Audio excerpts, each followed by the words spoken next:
సినీ దర్శకుడు రామ్ గోపాల్ వర్మ మరో వివాదంలో చిక్కుకున్నారు. అయితే ఈసారి సినిమాల విషయంలో కాకుండా టీచర్లతో పెట్టుకున్నాడు.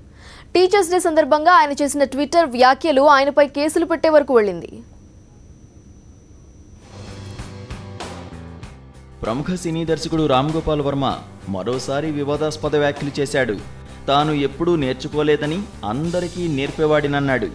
అందువల్ల తనకు తానే హ్యాపీ టీచర్స్ డే చెప్పుకుంటానంటూ ట్విట్టర్లో పోస్ట్ చేశాడు. అంతటితో ఆగకుండా పిల్లలకు ఓ ఉచిత సలహా ఇచ్చాడు. స్కూల్లో టీచర్ల మాట విని టైం వేస్ట్ చేసుకోవద్దని, గూగుల్ను ఫాలో అయ్యి అన్నీ నేర్చుకోవాలన్నాడు. టీచర్లందరినీ ద్వేషిస్తానని, క్లాసులు ఎగ్గొట్టి సినిమాలు చూడడం వల్లే ఈ స్థాయికి వచ్చానని చెప్పుకొచ్చాడు. అయితే తనకు టీచర్ విస్కీ అంటే ఇష్టమంటూ ట్వీట్ చేశాడు. దీనిపై తెలుగు రాష్ట్రాల్లోని ఉపాధ్యాయ సంఘాలు మండిపడుతున్నాయి. టీచర్స్ డే రోజున రామ్ గోపాల్ వర్మ ఈ వ్యాఖ్యలు చేయడం ఈ వృత్తిని కించపరచడమే అంటూ ఫైర్ అవుతున్నాయి.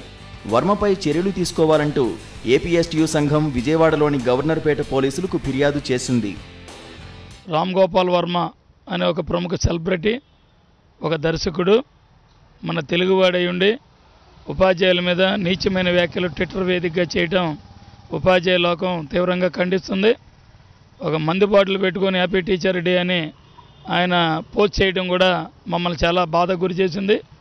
టీచర్లందరూ కూడా పనికిమాలినోళ్ళని, తనకంటే ఎవరు అంత ఎత్తి ఎదగలేదని, తన టీచర్లు ఎవరు కూడా ఆ స్థాయిలో లేరని ఆయన వ్యాఖ్యానించడం బాధ కలిగించింది.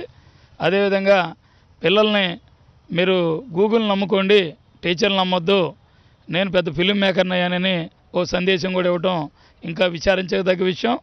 రామ్ గోపాల్ వర్మ ఇటువంటి వ్యాఖ్యలను వెంటనే మరి ఉపసంహరించుకోవాలి. ట్విట్టర్లో గురువు లేనిదే సృష్టి లేదు, గురు బ్రహ్మ గురు విష్ణు అని గురువుల్ని పూజించే కాలంలో గురువులకి విరుద్ధంగా చెప్పడం చాలా తప్పు.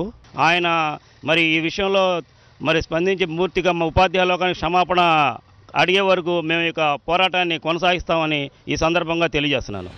కర్నూలు జిల్లాలోని నంద్యాల 2 టౌన్ పిఎస్లోనూ వర్మపై ఏపీఎస్టీయూ కంప్లైంట్ ఫైల్ అయింది.